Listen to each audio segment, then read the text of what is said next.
Daniel Mercer had been walking since dawn, his boots coated in dust, his satchel heavy against his shoulder. The path that led him here was narrow, winding between fields that seemed abandoned, though the soil was dark and fertile. He could not remember when he had first heard of the village, nor why he had felt compelled to come. It was as if the idea of the place had always been waiting in the back of his mind, whispering to him in moments of silence. When the rooftops finally appeared in the distance, Daniel slowed his pace. The houses were clustered together, their stone walls weathered, their windows small and dark. Smoke rose from a few chimneys, curling lazily into the sky. The air smelled faintly of wood and something sharper, metallic, though he could not place it. As he stepped onto the first cobblestone street, he noticed the markings. They were carved into the lintels above doorways, etched into the stones of the walls, even scratched into the wooden shutters. Spirals, intersecting lines, and shapes that resembled eyes. At first he thought they were decorative, but the repetition unsettled him. These are not ornaments.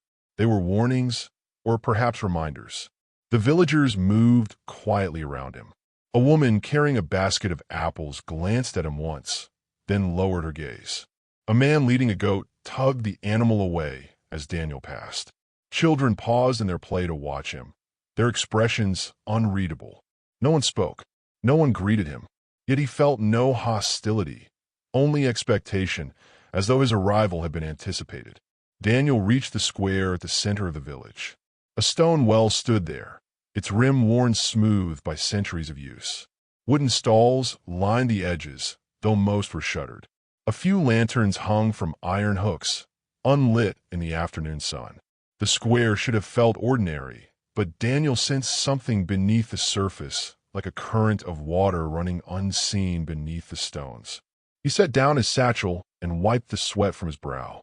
That was when he noticed her. A woman stood in the doorway of a nearby house. She was tall, her hair streaked with silver, her eyes sharp and steady.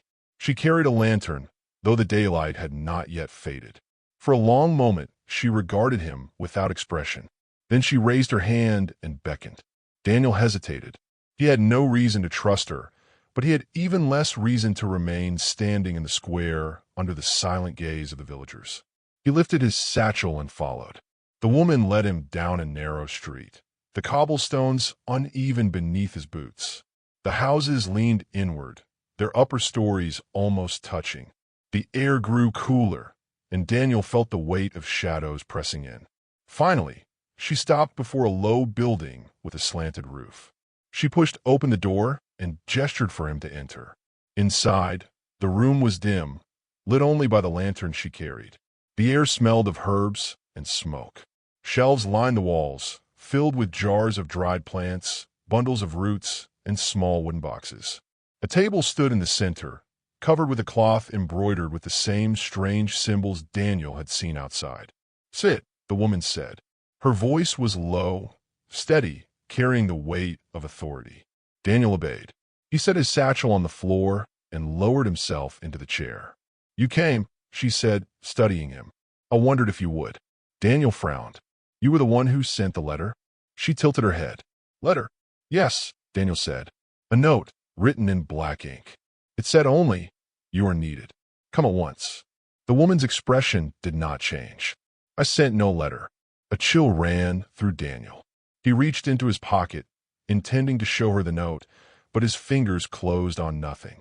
The paper was gone. He searched his satchel, his coat, every fold of fabric, but the letter had vanished. The woman watched him calmly. "It does not matter how you came. What matters is that you are here." Daniel looked up. "Why am I here?"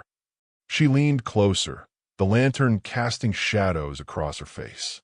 "Because the village remembers you." Daniel blinked. "Remembers me? I've never been here before." Her lips curved into the faintest smile. "That is what you believe." Before he could respond, the door creaked open. A boy entered, no older than 12, his eyes wide and solemn. He carried a bundle of firewood in his arms. Without a word, he placed it by the hearth and left. The woman rose and lit a fire. The flames crackled, filling the room with warmth. She set the lantern on the table and turned back to Daniel. "You will stay at the inn tonight," she said. "The keeper will give you a room." Tomorrow, you will begin to see. See what? Daniel asked. The truth, she replied simply. Daniel left the house with more questions than answers. The woman had not given her name, nor explained her cryptic words. The villagers still watched him as he walked back toward the square, though they quickly turned away when he met their eyes. Ben stood at the far end of the street, its sign creaking in the breeze. Daniel pushed open the door and stepped inside. The air was thick with the smell of stew and smoke. A few men sat at tables, their voices low, their eyes flicking toward him before returning to their bowls. The innkeeper, a stout man with a bald head, approached. Room? He asked. Yes, Daniel said. The man nodded and handed him a key. Upstairs. Second door on the left. Daniel climbed the stairs, the wood creaking beneath his boots. His room was small but clean, with a narrow bed, a wooden chair, and a single window overlooking the street. He set down his satchel and sat on the bed, staring at the floor. The woman's words echoed in his mind. The village remembers you. He tried to recall his childhood, his travels, any moment that might connect him to this place.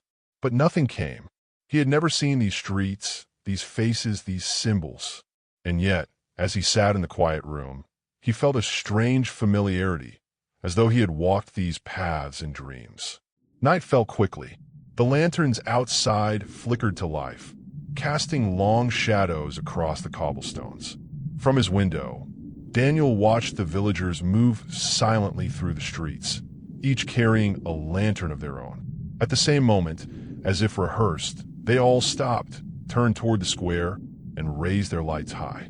The well at the center of the square glowed faintly, as though the stones themselves absorbed the light. Daniel leaned closer to the window, his breath fogging the glass. The villagers stood motionless, their faces hidden in shadow, their lanterns held aloft. Then, as one, they lowered the lights and dispersed. The square was empty again. Daniel sat back, his heart pounding. He did not understand what he had seen, but he knew one thing with certainty. The village held secrets, and he was now part of them. He lay down on the bed, but sleep did not come easily. The silence of the village pressed against the walls, broken only by the faint creak of wood and the whisper of wind. When he finally drifted into slumber, his dreams were filled with symbols carved in stone, lanterns glowing in the dark, and voices calling his name from places he could not see. Daniel awoke to the sound of footsteps in the corridor outside his room. For a moment, he lay still, listening. The steps were slow, deliberate, and they paused outside his door before moving on. He sat up, heart pounding, but when he opened the door, the hallway was empty. Only the faint creak of the old wood remained. The morning light filtered through the small window, pale and cold. Daniel dressed quickly and descended the stairs. Ian's common room was nearly empty, save for the innkeeper polishing mugs behind the counter. The stout man looked up as Daniel approached. "Sleep well?" the innkeeper asked. Daniel hesitated. "Well enough." The innkeeper nodded, though his eyes lingered on Daniel with an intensity that made him uneasy. "You'll want breakfast." "Sit." Daniel obeyed, and soon a bowl of porridge and a slice of bread were placed before him. He ate slowly, aware of the innkeeper's gaze. Finally, the man leaned closer. "You should be careful," he said in a low voice. Daniel set down his spoon. "Careful of what?" The innkeeper glanced toward the door, as though to make sure no one was listening. "The people here, they mean no harm, but they are bound by things you do not understand. Traditions, promises. You are an outsider, and outsiders are noticed." Daniel frowned. "What kind of promises?" The innkeeper shook his head. "Not mine to tell. But you should know this. When the lanterns are raised, do not join them. Watch if you must, but never raise a light of your own." Daniel felt a chill. "Why?" The innkeeper's expression hardened. "Because once you do, you belong to them." Before Daniel could ask more, the door opened and several villagers entered, their voices low, their eyes sliding past him as though he were invisible. The innkeeper straightened and returned to his work, leaving Daniel with more questions than answers. The day passed slowly. Daniel wandered the streets, trying to learn what he could. The villagers went about their tasks, tending animals, carrying water, repairing tools, but always with the same quiet efficiency, as though each movement had been rehearsed. When he tried to speak to them, they offered only brief replies before turning away. He noticed again the symbols carved into the stones. Some were fresh, the lines sharp and clean, while others were worn nearly smooth. He traced one with his finger, feeling the grooves beneath his skin. It resembled an eye, but the pupil was a spiral that seemed to draw him inward. Best not to touch those. Daniel turned. A boy stood behind him, perhaps 14 years old, with dark hair and watchful eyes. He carried a bundle of sticks under one arm. "Why not?" Daniel asked. The boy shrugged. "They're not for you." "Then who are they for?" The boy tilted his head. "For the village. For the remembering." Before Daniel could press further, the boy walked away, disappearing into a narrow alley. That evening, Daniel returned to the inn. The common room was fuller now. Villagers gathered at the tables, their conversations hushed. He sat alone, eating stew, when the silver-haired woman entered. The room fell silent as she crossed to his table. "You are settling in," she said. Daniel nodded cautiously. "If that's what you call it." She studied him. "You saw the lanterns last night." "Yes," Daniel admitted. "What was that?" "A remembrance," she said. "A way of binding the past to the present." Daniel leaned forward. "And what does it have to do with me?" Her eyes glinted in the firelight. "Everything." Before he could respond, the innkeeper approached. His face was tense. "Not here," he muttered. "Not now." The woman regarded him coolly, then turned back to Daniel. "Tomorrow, come to the square at midday. There is something you must see." With that, she left, and the murmur of conversation slowly returned. That night, Daniel lay awake, staring at the ceiling. The innkeeper's warning echoed in his mind. Never raise a light of your own. The woman's words haunted him as well. The village remembers you. He rose and went to the window. The square was empty, the well dark and silent. Yet he felt the weight of unseen eyes, as though the village itself were watching. When he finally drifted into sleep, his dreams were filled with lanterns, spirals, and voices whispering his name. The sun stood high when Daniel stepped into the square. The air was warm, the cobblestones bright beneath the light, yet the place felt strangely subdued. The villagers were gathered in a wide circle around the old well, their faces solemn, their voices hushed. The silver-haired woman was there, standing at the edge of the crowd. She raised her hand, beckoning him forward. Daniel hesitated, then moved closer, the eyes of the villagers following his every step. When he reached her side, she spoke softly. "Watch. Do not speak." A man stepped forward from the crowd. He was tall, broad-shouldered, his face lined with age. In his hands he carried a wooden box, carved with the same spirals and symbols Daniel had seen etched into the houses. He placed the box on the rim of the well and opened it. Inside lay a bundle of papers, yellowed with age. The man lifted one sheet and began to read aloud. His voice was deep, steady, carrying across the square. Daniel listened, though the words were strange, spoken in a dialect he did not recognize. Yet as the man read, Daniel felt a shiver of recognition. The cadence of the sentences, the rhythm of the syllables, they stirred something in him, a memory he could not grasp. The villagers bowed their heads. Some closed their eyes, lips moving silently as though repeating the words. The reading continued for several minutes. Then the man placed the paper back in the box and closed it. The silence that followed was heavy, expectant. Then, as one, the villagers raised their heads and looked at Daniel. He froze. Their eyes were not hostile, but they were filled with something deeper, anticipation, perhaps even reverence. The silver-haired woman touched his arm. "Do you understand?" Daniel shook his head. "No." "What was that?" "The remembering," she said. "Each day, we read the words of those who came before. We keep them alive, and now you are part of it." Daniel frowned. "Why me? I don't belong here." Her gaze was steady. "You do. The village remembers you, even if you do not remember it." Before he could reply, the man with the box approached. He studied Daniel with piercing eyes, then spoke in a voice rough with age. "It is written." He opened the box again and withdrew another sheet of paper. He handed it to Daniel. Daniel took it reluctantly. The paper was brittle, The ink faded, but the handwriting was clear. His breath caught in his throat. It was his own handwriting. The letters curved in the same way he had written since childhood. The same sharp angles, the same slant. The words were in his language, unmistakable. On the third day, he will stand among us. He will not know why he has come, but the village will know. He will be given the words, and he will begin to remember. Daniel's hands trembled. This is impossible. The villagers watched in silence. The silver-haired woman's expression was calm, almost gentle. It is not impossible. It is the truth. Daniel shook his head. I never wrote this. I couldn't have. The man with the box closed it firmly.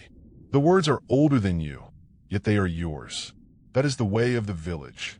Daniel felt the ground tilt beneath him. He wanted to run, to escape the weight of their stares, but his legs would not move. The woman leaned closer. Do not fear. The remembering is not a curse. It is a gift. You will see. The crowd dispersed slowly, leaving Daniel shaken. He followed the woman down a side street, his mind racing. How is this possible? He demanded. How can my handwriting be on those pages? She glanced at him. Because you have always been part of this place, even before you knew it. That makes no sense. Not yet, she agreed. But it will. They stopped before a narrow house with a crooked roof. She opened the door and let him inside. The air was cool, filled with the scent of old wood and parchment. Shelves lined the walls, stacked with books and scrolls. This is where the words are kept, she said. Every generation adds to them. Every voice is preserved. Yours is among them. Daniel stared at the shelves. You're saying I've been here before, that I wrote those words. She nodded. Yes, but I haven't. I would remember. Her eyes softened. Memory is not always what you think it is. Sometimes it lies dormant, waiting to be awakened. Daniel turned away, his thoughts a storm. He wanted to deny it, to reject the absurdity, but the paper in his hand still bore his handwriting. That night, back in his room at the inn, Daniel could not sleep. He lit a candle and studied the paper again. The words blurred before his eyes, but the handwriting was unmistakable. He thought of the innkeeper's warning, never raise a light of your own. He thought of the boy who had said the symbols were for the remembering.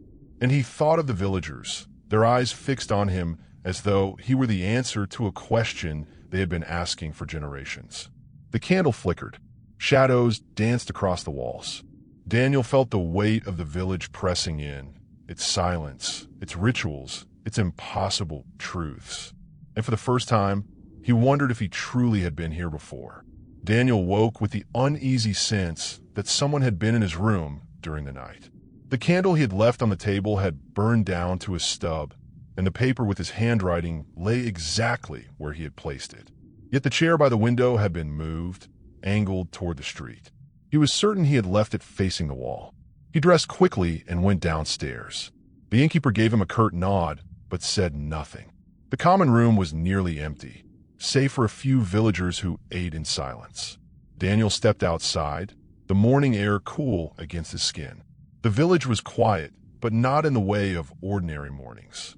There was a tension in the air, as though the houses themselves were holding their breath. Daniel walked aimlessly, his eyes drawn again and again to the symbols carved into the stones. He felt as though they were watching him, guiding him. At the far end of a narrow lane, he saw it, a house unlike the others. Its shutters were closed, its roof sagging, its walls streaked with age. The door hung slightly ajar, though no one entered or left. The villagers passed by without glancing at it, as though it did not exist. Daniel felt a pull, an inexplicable urge to step inside. He hesitated, remembering the innkeeper's warning, but curiosity gnawed at him. He approached the door and pushed it open. The air inside was stale, heavy with dust. The floorboards creaked beneath his boots. The room was dim, lit only by slivers of sunlight that slipped through the cracks in the shutters. Furniture stood covered in sheets, their outlines ghostly in the half-light. Daniel moved deeper into the house. The silence was oppressive, broken only by the sound of his own breathing. He reached a staircase and climbed slowly, each step groaning under his weight. At the top of the stairs, he found a door slightly open. He pushed it wider and froze. The room was small, its walls lined with shelves. On the shelves lay dozens of notebooks, their covers worn, their pages yellowed. Daniel picked one up and opened it. His breath caught. The handwriting was his. Page after page, filled with his words, his style, his thoughts. Yet he had never written them. The entries described the village in detail. The square, the well, the lanterns, even the silver-haired woman. Some passages spoke of things he had not yet seen, events that had not yet happened. Daniel's hands trembled as he turned the pages. One entry read, "On the fourth day, he will enter the forbidden house. He will find these words and know that he has always been here." A chill ran through him. He dropped the notebook and staggered back. The floor creaked behind him. Daniel spun around. A figure stood in the doorway. It was the boy he had seen before, the one who had spoken of his symbols. His dark eyes were solemn, his expression unreadable. "You shouldn't be here," the boy said. Daniel's voice shook. "What is this place? Why are these here?" The boy stepped into the room, glancing at the shelves. "They are yours. All of them. You wrote them." "That's impossible," Daniel whispered. "I've never been here before." The boy tilted his head. "Not in this life." Daniel stared at him. "What do you mean?" The boy did not answer. Instead, he picked up the fallen notebook and placed it back on the shelf. "The village remembers. That is why we write. That is why we keep the words. So nothing is lost." Daniel felt the walls closing in. He wanted to run, to escape the suffocating weight of the house, but his legs would not move. The boy looked at him with something like pity. "You will understand soon." But not yet. He turned and left, his footsteps fading down the stairs. Daniel remained frozen for a long moment before finally forcing himself to move. He fled the house, stumbling into the sunlight, his heart racing. The villagers in the street glanced at him briefly, then looked away as though nothing were amiss. Back at the inn, Daniel locked himself in his room. He sat on the bed, his mind a storm. The notebooks, the handwriting, the words that predicted his every move. It was impossible and yet undeniable.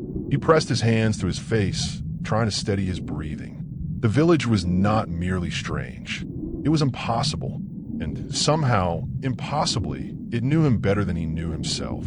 That night, Daniel dreamed of the house. He saw himself writing in the notebooks, his hand moving across the pages with feverish speed. He saw the boy watching from the doorway, silent and patient. He saw the silver-haired woman standing in the shadows, her eyes filled with something he could not name. When he awoke, the dream clung to him like a second skin. He could not shake the feeling that it had not been a dream at all, but a memory. Daniel awoke to the sound of bells. They were not church bells. There was no church here, but smaller, sharper chimes that rang in a rhythm both festive and unsettling. He rose from his bed and went to the window. The streets below were alive with movement. Villagers carried bundles of cloth, baskets of food, and long poles decorated with ribbons. The air was different today. It carried a hum of anticipation, a current of energy that seemed to ripple through every stone and shadow. Daniel dressed quickly and descended to the common room of the inn. The innkeeper was there, his expression grim. "You should stay inside," the man said. Daniel frowned. "Why? It is the day of the festival." "What kind of festival?" The innkeeper shook his head. "One that is not for you."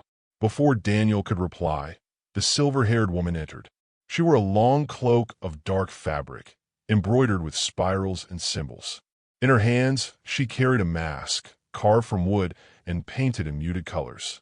She looked at Daniel and smiled faintly. "He must come," she said to the innkeeper. The man's jaw tightened. "It is dangerous." "It is necessary," she replied. Daniel looked between them. "What is this festival?" The woman turned to him. "It is the night when the village remembers together. You will see." By midday, the preparations were complete. The square was transformed. Stalls overflowed with food, bread, roasted meat, fruits arranged in careful patterns. Lanterns hung from every post, though they remained unlit in the daylight. At the center of the square stood a tall wooden pole wrapped in ribbons, its top crowned with a carved figure that resembled an eye. The villagers gathered, each carrying a mask. Some were simple, plain wood with only the suggestion of features. Others were elaborate, painted with swirling patterns, adorned with feathers or bits of metal. The masks were not festive in the way Daniel expected. They were solemn, almost reverent, as though each one carried meaning beyond its appearance. The silver-haired woman handed Daniel a mask. It was plain, unpainted, its surface smooth beneath his fingers. "Wear it," she said. Daniel hesitated. "What?" "Because without it, you'll be seen too clearly." Her words sent a chill through him, but he lifted the mask and placed it over his face. The world shifted. The eye holes narrowed his vision, but more than that, the air itself seemed to change. The sounds of the crowd grew muffled, distant, as though he were listening through water. A drumbeat began, slow and steady. The villagers moved in unison, forming a circle around the pole. They began to chant, their voices low, rising and falling in a rhythm that matched the drum. Daniel felt the vibration in his chest, a pulse that seemed to sync with his heartbeat. The woman took his hand and led him into the circle. He moved awkwardly at first, but the rhythm pulled at him, guiding his steps. The chant grew louder, the drumbeat faster. The villagers raised their arms, their masks turning toward the sky. Daniel felt dizzy. The world spun, the masks blurring into a sea of shifting faces. He tried to steady himself, but the chant filled his mind, drowning out his thoughts. Then suddenly silence. The drum stopped. The villagers froze, their arms still raised. The air was thick, heavy, expectant. Daniel lowered his hands, his breath ragged.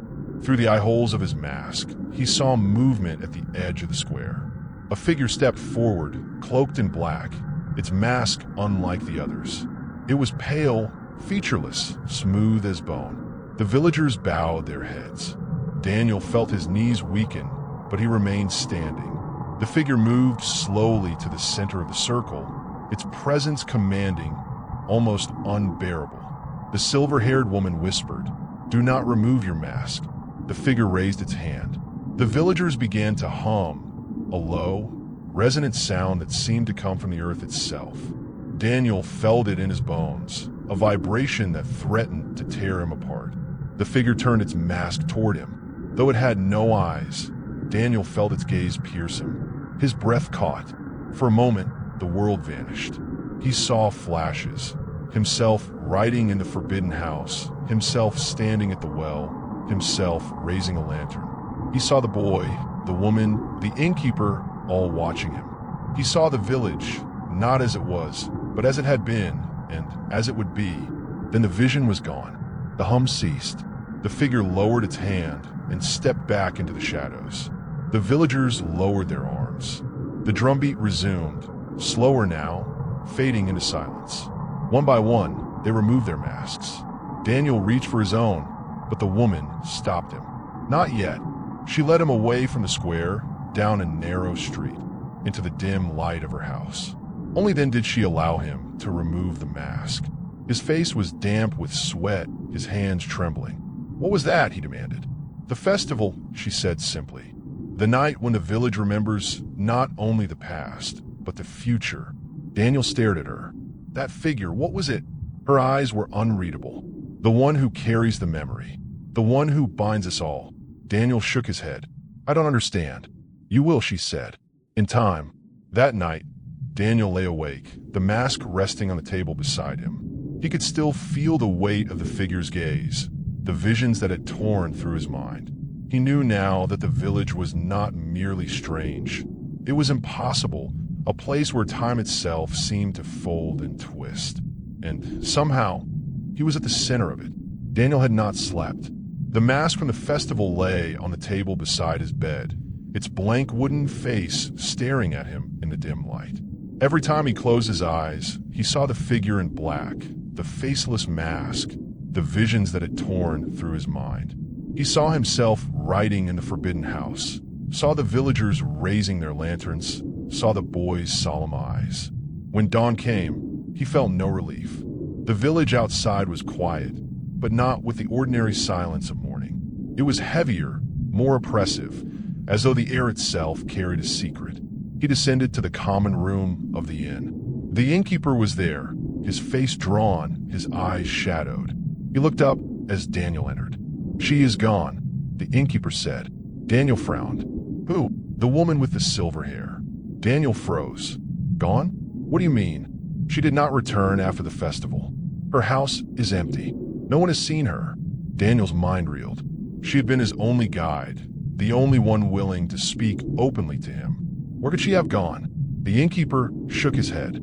"When someone disappears here, they do not return." Daniel felt a chill. "What happens to them?" The innkeeper's gaze was steady. "They are remembered." Daniel left the inn and walked the streets, searching for her. The villagers moved about their tasks as though nothing were amiss. But he saw the way their eyes slid away from him, the way their voices hushed when he passed. He went to her house. The door was unlocked, the rooms empty. The shelves of books and scrolls remained, but the lantern she had carried, the cloak she had worn, gone. It was as though she had never existed. Daniel searched the shelves, desperate for some clue. He found a small notebook tucked behind a stack of papers. The handwriting was hers. The pages were filled with notes, fragments of thoughts, sketches of symbols. One passage caught his eye. "When the festival ends, one must be taken. The memory demands it. This time, it will be me." Daniel's hand shook. She had known. She had chosen it. He closed the notebook and pressed it to his chest. The weight of the village pressed in on him, suffocating. He wanted to scream, to demand answers, but the silence of the streets swallowed his voice. That evening, the boy appeared again. He stood in the doorway of the inn, watching Daniel with solemn eyes. "You are angry," the boy said. Daniel rose from his chair. "She's gone. Why didn't anyone stop it?" The boy tilted his head. "It was her turn. Her turn." Daniel's voice cracked. "What does that mean?" "The village remembers," the boy said simply. "To remember, someone must be given." Daniel's fists clenched. "Given to what?" The boy did not answer. He turned and walked away, disappearing into the shadows. That night, Daniel could not stay in his room. He wandered the streets, the lanterns flickering in the windows, the cobblestones cold beneath his boots. He found himself drawn to the square. The well stood silent, its stones dark in the moonlight. Daniel approached, the notebook still clutched in his hand. He leaned over the rim, staring into the darkness below. He thought he heard something, a whisper, faint and distant, rising from the depths. He strained to listen. The whisper grew louder, though he could not make out the words. It was not one voice, but many, layered together, a chorus of memory. Daniel staggered back, his heart pounding. The notebook slipped from his grasp and fell to the stones. He bent to retrieve it, but when he straightened, he was no longer alone. The figure in black stood across the square, its faceless mask gleaming in the moonlight. Daniel froze. The figure did not move, did not speak. It simply stood, watching him. Then, slowly, it raised its hand. Daniel felt the pull, the same vibration he had felt during the festival. His vision blurred, his knees weakened. He clutched the notebook to his chest, fighting to stay upright. The figure lowered its hand. The pull ceased. Without a sound, it turned and vanished into the shadows. Daniel collapsed to his knees, gasping for breath. He knew now that the woman had not simply disappeared. She had been taken, claimed by whatever force bound the village. And he knew, with a certainty that chilled him to the bone, that his turn would come. Daniel could not shake the image of the faceless figure from his mind. Every time he closed his eyes, he saw it standing in the square, its hand raised, its presence pressing against him like a weight. He knew now that the woman had been taken, claimed by whatever force bound the village. And he knew, with a certainty that chilled him, that his turn would come. But he was not ready to surrender. The morning after her disappearance, Daniel left the inn and wandered the streets. The villagers moved quietly, their eyes sliding away from him, but he felt their attention nonetheless. He was no longer just an outsider. He was marked. At the edge of the square, the boy appeared again. His dark eyes were solemn, his expression unreadable. "You are searching," the boy said. Daniel nodded. "I need answers. I need to know what this place is, what it wants from me." The boy studied him for a long moment. Then he said, "Come." The boy led him through narrow alleys, past houses marked with spirals and eyes, until they reached a building unlike the others. It was low and wide, its walls of dark stone, its door carved with symbols deeper and sharper than any Daniel had seen. "This is the house of the keeper," the boy said. "Keeper of what?" Daniel asked. "Names." The boy pushed open the door and stepped inside. Daniel followed, his heart pounding. The air was cool, heavy with the scent of parchment and dust. Shelves lined the walls, filled with scrolls and books. At the center of the room sat an old man, his hair white, his eyes clouded with age. He looked up as they entered. "You have come," the old man said. His voice was soft, but it carried a weight that silenced the room. Daniel swallowed. "Who are you?" "I'm the keeper of names," the man replied. "I remember what others forget. I write what others cannot." Daniel stepped closer. "Then tell me, what is happening here? Why am I part of this?" The keeper gestured to the shelves. "Every name that has ever lived in this village is written here. Every life, every memory. None are lost. You are among them." Daniel shook his head. "That's impossible. I've never been here before." The keeper's eyes glinted. "You have. Many times. Each time you return, you forget. Each time, the village remembers for you." He rose slowly and took a scroll from the shelf. He unrolled it, revealing lines of faded ink. He handed it to Daniel. Daniel's breath caught. The handwriting was his.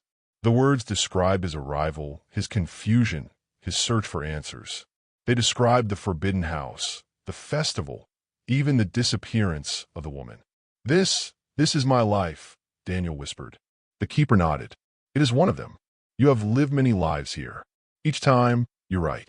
Each time, you are remembered." Daniel's hands trembled. "Why? Why me?" The keeper's gaze was steady. "Because you're the one who binds the memory. Without you, the remembering would fade. The village would be lost." Daniel staggered back. "I don't want this. I never asked for it." The keeper's voice was calm. "It is not a choice. It is who you are." Daniel fled the house, the scroll still clutched in his hand. The boy followed silently, his expression unreadable. Back in his room at the inn, Daniel unrolled the scroll again. The words blurred before his eyes, but the meaning was clear. He was not just part of the village. He was its anchor, its vessel of memory. And if the village demanded a sacrifice, it would demand him. That night, Daniel dreamed again. He saw himself standing at the well, surrounded by villagers. He saw the figure in black, its faceless mask turning toward him. He saw himself raising a lantern, the light burning in his hands. When he awoke, the mask from the festival lay on the table beside him. But he had not brought it back from the woman's house. He had left it there, yet here it was, waiting. Daniel could not bring himself to touch the mask. It sat on the table, its blank wooden face turned toward him, as though waiting. He had left it behind. He was certain of that. Yet here it was again, returned to him like a shadow he could not escape. He tried to ignore it, but the weight of its presence filled the room. Every creak of the inn, every whisper of wind against the shutters seemed to echo from the mask. Finally, unable to bear it, Daniel shoved it into his satchel and left the room. The innkeeper was waiting downstairs. His expression was grim, his eyes fixed on Daniel's satchel. "It has begun," the innkeeper said. Daniel stiffened. "What has?" "The night of echoes. You cannot run from it." "I don't want any part of this," Daniel snapped. The innkeeper's gaze was steady. "It does not matter what you want. The village has chosen. The memory has chosen." That evening, the villagers gathered in the square. Each carried a lantern, their faces solemn, their voices hushed. Daniel stood at the edge, clutching his satchel, his heart pounding. The boy appeared beside him. "You must come," he said. Daniel shook his head. "I don't belong here." The boy's eyes were dark, unwavering. "You always say that. Every time, and every time you are wrong." Before Daniel could reply, the villagers began to move. They formed a circle around the well, their lanterns raised high. The hum began, a low, resonant sound that seemed to rise from the stones themselves. The boy tugged at Daniel's arm. "Put on the mask." Daniel hesitated. The satchel felt heavy against his side. He wanted to refuse, to walk away, but the pull of the hum was irresistible. His hands moved of their own accord, lifting the mask, placing it over his face. The world shifted. The lanterns blurred into streams of light. The villagers' faces melted into shadows. The hum grew louder, filling his chest, his bones, his mind. Then the figure appeared. It stepped from the darkness, cloaked in black, its faceless mask gleaming in the lantern light. The villagers bowed their heads.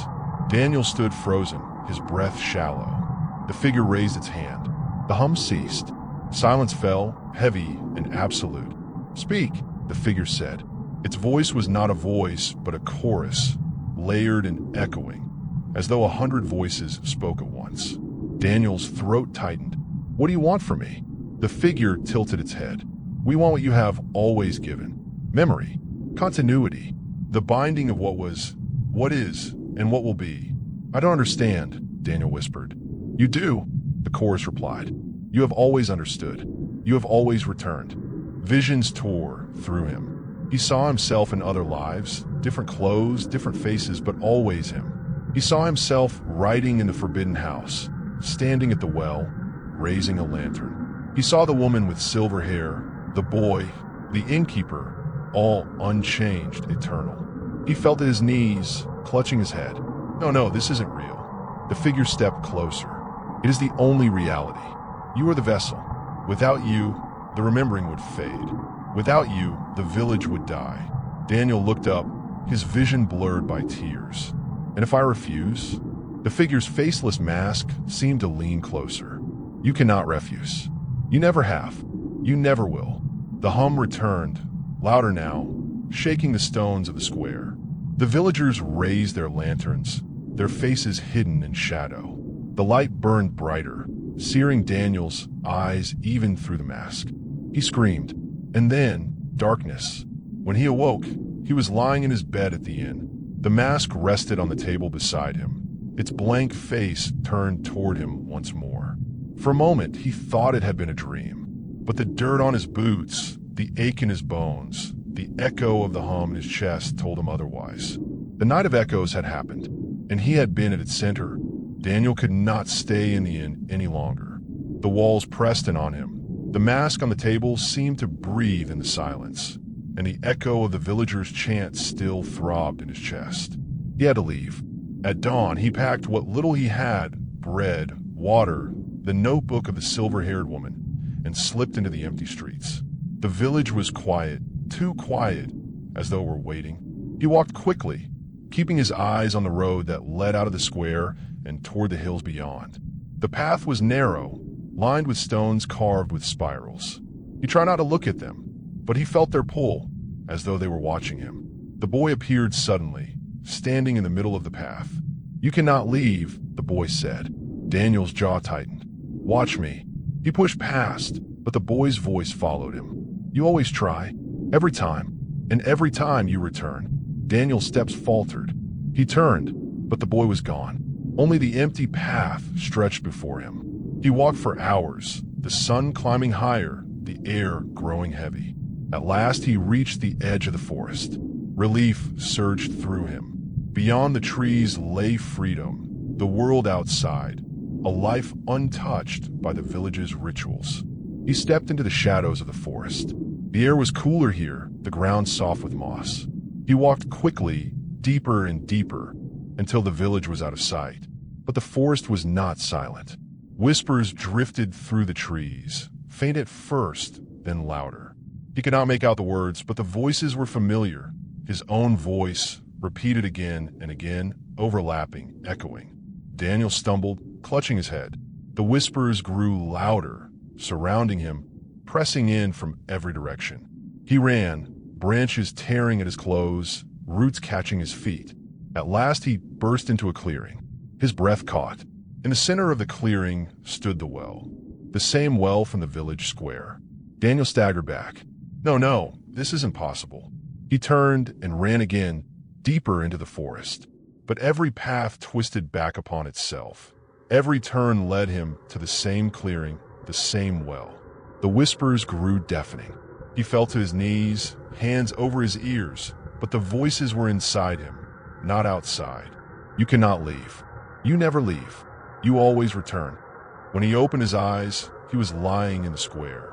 The villagers stood around him, their lanterns raised, their faces solemn. The boy stood at the front, his eyes dark and steady. You see now, the boy said, there is no outside. There is only the remembering. Daniel's voice was hoarse. Why me? Why always me? The boy's expression softened, almost pitying. Because you are the one who binds us. Without you, we would fade. Without you, we would be forgotten. The villagers lowered their lanterns. The crowd dispersed, leaving Daniel alone in the square. The mask lay on the stones beside him, waiting. He picked it up slowly, his hands trembling.